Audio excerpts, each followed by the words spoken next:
Well, hello everybody. Welcome to P.B.M. Money. This week we're going to do another episode of the Ultimate Guide to Frugal Tips. I think this is the 6th one. Lots of frugal tips. Now, the first one I want to talk about is kind of an obvious one. Big box stores. They buy big and they sell more so they can have lower margins. So big box stores is one good way to be frugal. Now, one thing I haven't seen done, and everybody did this when I was a kid, but when your jeans wear out and you got holes in them and they're raggy on the bottom, you just cut them off and make shorts. You just wear them as short pants during the summertime. That saves a lot of money because now you don't have to buy shorts. You just repurpose the jeans you already had. Now another one is for people that have a head of hair. If you have hair, grow it out and donate it. I mean, it's winter chicken dinner. You don't have to pay money for haircuts. And for me, that's about 30 bucks every time I got my hair cut. So if you grow it out for 2 or 3 years, that's 2 or 3 years worth of haircuts you're not paying for, and then you get to donate it and do something good for somebody else while you're being frugal. Now, another frugal tip is going to Salvation Army. Now, everybody says Goodwill, and I'll tell you why I don't like Goodwill. First off, it is not a Christian organization. Salvation Army is. Secondly, their CEO is paid over $250,000 a year. Salvation Army, last time I checked, their CEO for the country made $12,000 a year. Big difference. And if you go in and look at the prices, I couldn't tell the difference between Goodwill and J.C. Penney. Now another one is growing your own food. Now if you've got land and you can go out and grow a garden, I know a guy that has a garden and he grows tomatoes and peppers and all kinds of stuff. And then in the fall, he goes and cans salsa and pickles. And he does a lot of them. But he grows his own. Now, if you're living in an apartment and you can't do that, there are some plants that you can grow on a balcony or in a window, like tomatoes or peppers. And if you really can't do that, then do a spice garden. And you can do that right in your own living room or kitchen. You just put some seeds in little containers and they'll grow up and you'll have your own spices, so you won't have to spend money on spices. Now another one, this is for people that, number one, drive a lot, and secondly, are tech savvy, and that's using a gas app. And by gas app, I mean a couple of things. Number one, there is an app that will find you the closest, the cheapest gas in your area. And then once you get there, there's another app where if, for certain gas companies, when you use this app to fill up, they give you a discount on your gas. So if you can use a gas app, that will save you money on your gas.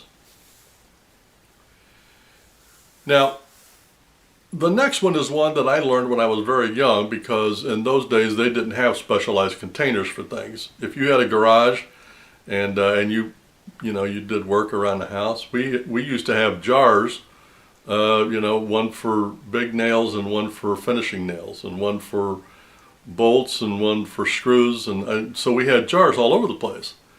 And the best way to store those was you would take the lid and you would screw it to the underneath part of a shelf. And then you would screw the jar into the lid. That way you could use the top and the bottom of the same shelf for storage. Again, this one is from my childhood, and I still do this one, actually.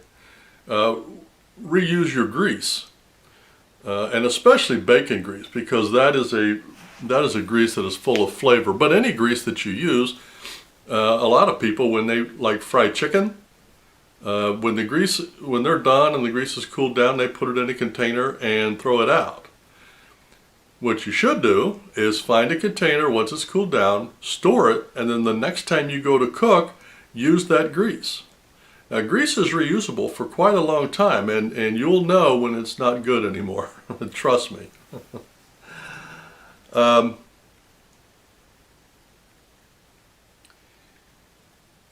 One thing that I learned by teaching finance is if you would pay one bill every day on your charge card, like if you had a charge card that had $1,000 balance, and every day you went in and you just made a $10 payment, you would pay that thing off a lot quicker, and you would save your money on interest.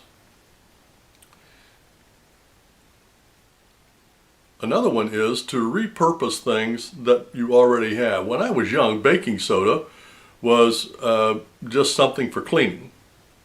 Then they came up with many ways to use Arm & Hammer baking soda. As an example, you can put it in the refrigerator and or freezer to absorb smells, and it works. You can use baking soda to brush your teeth. Because it is abrasive, you can't use it all the time, but it will keep your teeth cleaner. So if you reuse your baking soda, so let's say that you bought baking soda and you used it for your teeth for a couple of months off and on. Now you got a half a box left. What are you going to do with that? Throw it in the garbage?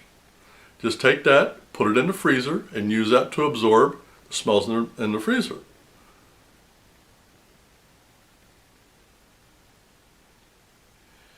Now today, I want to give you a bonus tip. We're going to call this one number 54. And I just heard of this one the other night. If you have an aquarium, use purified water.